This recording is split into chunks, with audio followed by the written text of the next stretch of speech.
श्री कृष्ण कहते हैं, वो सब कुछ करो जो तुम्हें करना है, लेकिन लालच से नहीं, अहंकार से नहीं, वासना से नहीं, ईर्ष्या से नहीं, बल्कि प्रेम, करुणा और भक्ति के साथ।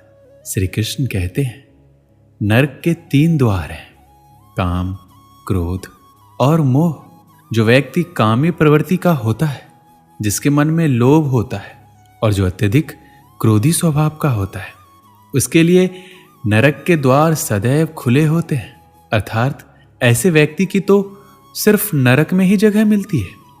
मनुष्य सब कुछ चाहता है, पर सब कुछ उसे नहीं मिल सकता। आपको जो नहीं मिला उसके लिए पश्चाताप मत करो। जो आपसे अलग हो गया उसके लिए निराश भी मत हो। श्री कृष्ण कहते हैं, मैं सभी प्राणियों के हृदय में स्थित आत्मा हूं। मैं सभी प्राणियों का आदि, मध्य और अंत हूं। समय एक सा नहीं रहता। आज दुख है तो कल सुख भी आएंगे, और सुख के बाद दुख आना भी स्वाभाविक है। श्री कृष्ण कहते हैं, मनुष्य भी बड़ा विचित्र प्राणी है। अपने से नीचे के स्तर के लोगों को हीन की दृष्टि से देखता है, उनका उपहास उड़ाता है, उनसे बार बार कहता है, तुम्हारा कुछ नहीं हो सकता, तुम भविष्य में कुछ नहीं कर पाओगे। जब मनुष्य के पास धन, संपत्ति, मान, सम्मान होता है तो दूसरों का आदर नहीं करता, परंतु वो एक बात भूल जाता है कि उससे भी अधिक शक्तिशाली कोई अस्तित्व में है, और वो है समय। समय अपना चक्र कब बदलेगा ये कोई नहीं जानता। समय अपनी करवट कब लेगा ये कोई नहीं जानता। कोयला भी समय के साथ हीरे में परिवर्तित हो जाता है। इसलिए जीवन में कभी भी किसी का उपहास नहीं उड़ाना चाहिए। निस्वार्थ कर्म को अपने जीवन में अपनाइए। जो विधाता की लेख में होता है उसी का फल हमें मिलता है। विधि के विधान को स्वयं ईश्वर भी नहीं टाल सकता।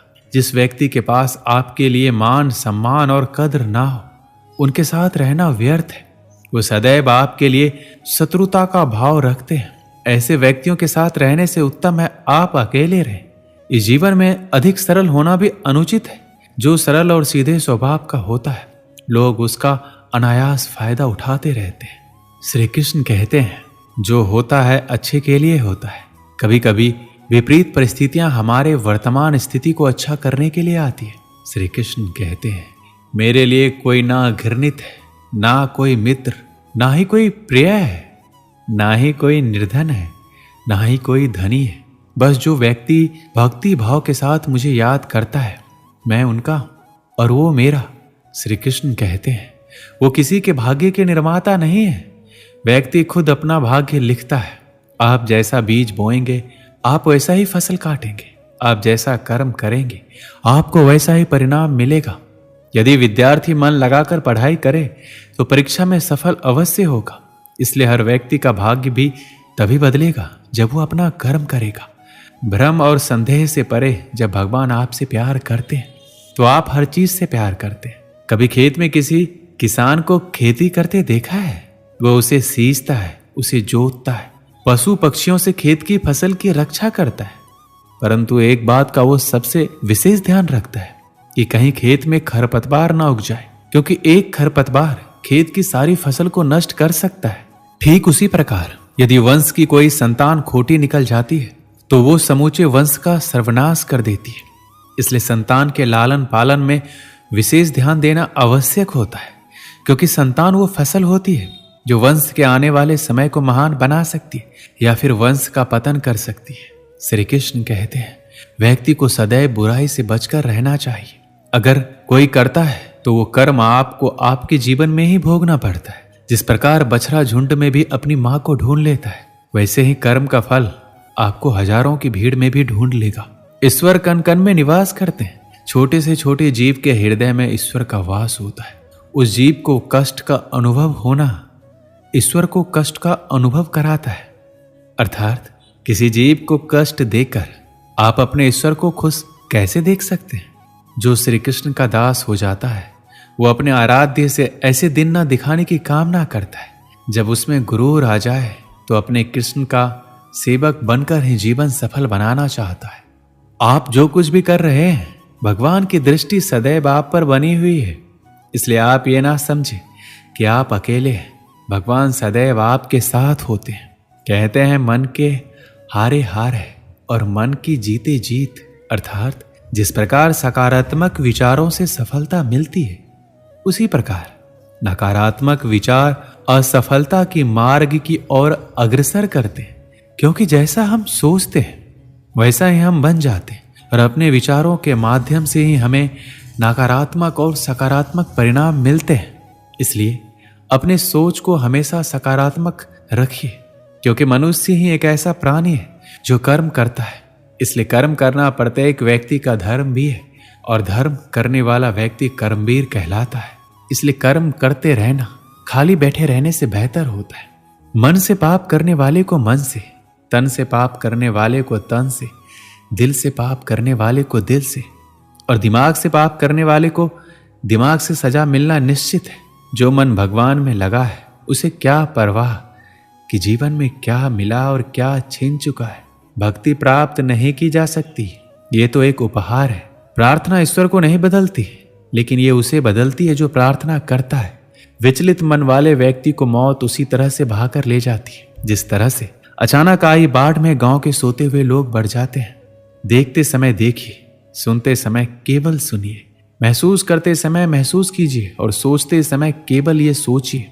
यही वास्तविक धर्म है।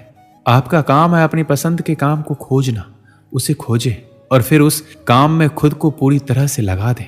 यही सफलता का मार्ग है। दुनिया में अधिकांश लोग इसलिए असफल हो जाते हैं क्योंकि वो विपरीत परिस्थितियां आने पर उनका साहस टूट जाता है, वो भयभीत हो जाते हैं। संसार का नियम है, जिस तरह के विचार हम अस्तित्व को संप्रेषित करते हैं, उसी तरह की ऊर्जा अस्तित्व द्वारा हम तक पहुंचती है। ध्यान रहे, विचारों का सकारात्मक होना अनिवार्य है, तभी राह सरल और सुगम होती चली जाएगी। जब तक आप अपनी समस्याओं एवं कठिनाइयों की वजह दूसरों को मानते हैं, तब तक आप अपनी समस्या और कठिनाइयों को मिटा नहीं सकते। अच्छी किस्मत के लोग थोड़ा भी बुरा होने पर भगवान को कोसते हैं, और बुरी किस्मत के लोग थोड़ा भी अच्छा होने पर भगवान का स्मरण और धन्यवाद करते हैं। प्रभु अपने भक्तों की सदैव परीक्षा लेते हैं। इस परीक्षा में भक्तों को अनेकों कष्टों का सामना करना पड़ता है। सामान्य लोग इसे अपना दुख मानकर पीछा छुड़ाते हैं, वहीं साधक तथा प्रेमी प्रभु की इच्छा समझकर उनका सामना करते हैं। अगर हम परिवर्तन के लिए किसी दूसरे व्यक्ति के आने की उम्मीद करेंगे तो परिवर्तन नहीं आएगा, बल्कि हमें खुद को उससे आगे लाना होगा। जो कुछ भी तुम्हारे भाग्य में लिखा है वो अवश्य ही उचित समय पर तुम्हें मिलेगा। तुम क्यों परेशान होते हो? जो भाग्य में नहीं है वो कभी नहीं मिलेगा। तुम व्यर्थ ही प्रयास कर रहे हो, इसलिए जो मिला है उसे उचित तरीके से बिना फल की कामना किए करो, जन्म सफल होगा। हर किसी के अंदर अपनी ताकत और अपनी कमजोरी होती है। मछली जंगल में दौड़ नहीं सकती और शेर पानी का राजा नहीं बन सकता, इसलिए अहमियत सभी को देनी चाहिए। श्री कृष्ण कहते हैं, कर्म पर तुम्हारा अधिकार है, लेकिन कर्म के फलों में कभी नहीं। इसलिए कर्म को फल के लिए मत करो, और ना ही काम करने में तुम्हारी आसक्ति हो। क्रोध से मनुष्य की मति मारी जाती है, जिससे स्मृति भ्रमित हो जाती है। स्मृति भ्रमित हो जाने से मनुष्य की बुद्धि नष्ट हो जाती है, और बुद्धि का नाश हो जाने पर मनुष्य खुद अपना नाश कर बैठता है। एक समय की बात है, एक छोटे से गांव में एक साधु महात्मा रहते थे। वह बहुत ज्ञानी थे। गांव के लोग उनके पास जीवन की समस्याओं का हल पूछने आते। एक दिन एक युवक उनके पास आया जो अपने जीवन से बहुत परेशान था। उसने साधु से कहा, महाराज, मैं बहुत मेहनत करता हूँ, लेकिन फिर भी मुझे सफलता नहीं मिलती। मेरी सभी कोशिशें व्यर्थ जाती है। आखिरकार क्यों मैं इतनी मेहनत करने के बाद भी फल नहीं पा रहा हूँ? साधु मुस्कुराए और युवक से कहा, बेटा चलो नदी किनारे चलते हैं, वहां मैं तुम्हें एक महत्वपूर्ण बात समझाऊंगा। युवक साधु के साथ नदी किनारे पहुंचा। साधु ने एक पत्थर उठाया और उसे नदी के पानी में डाल दिया। पत्थर पानी में डूब गया और पानी में छोटी छोटी लहरें बनने लगी। साधु ने युवक से पूछा, क्या तुमने देखा कि पत्थर के गिरते ही लहरें बनी? युवक ने कहा, हाँ महाराज, मैंने देखा। साधु ने समझाया, जीवन भी इसी नदी की तरह है। जो भी कर्म हम करते हैं उसका असर होता है। कभी कभी हमें तुरंत परिणाम दिखाई देते हैं, जैसे इस पत्थर के गिरने से लहरें बनी, लेकिन कभी कभी हमारे कर्मों का फल हमें समय के साथ मिलता है, और ये उस पत्थर की तरह होता है जो गहरे पानी में डूब जाता है। तुम्हारे द्वारा किए गए हर अच्छे कर्म का फल अवश्य मिलेगा, लेकिन उसका समय तय होता है। युवक अब भी चिंतित था और बोला, लेकिन महाराज, मैं तो इतने सालों से मेहनत कर रहा हूं, फिर भी मुझे कुछ नहीं मिला। साधु ने फिर मुस्कुराते हुए कहा, कभी कभी हमें धैर्य रखना पड़ता है। जब एक बीज बोया जाता है तो वह तुरंत पेड़ नहीं बनता, उसे पानी, धूप और समय चाहिए। हमारे कर्म भी वैसे ही होते हैं। अगर तुम अच्छा कर्म कर रहे हो तो उसका फल अवश्य मिलेगा, लेकिन तुम्हें सही समय का इंतजार करना होगा। युवक समझ गया कि उसे धैर्य और विश्वास रखना होगा। उसने साधु को धन्यवाद दिया और अपने जीवन में धैर्य के साथ आगे बढ़ने का संकल्प लिया। इस कहानी से हमें क्या सीख मिलती है? हम जो भी कर्म करते हैं उसका फल हमें अवश्य मिलता है, चाहे वो अच्छा हो या बुरा। हमें धैर्य और विश्वास के साथ सही समय का इंतजार करना चाहिए, क्योंकि कर्मों का फल कभी व्यर्थ नहीं जाता। दोस्तों, इस वीडियो में बस इतना ही। मिलते हैं अगली वीडियो में। अपना ख्याल रखिएगा। जय श्री कृष्ण।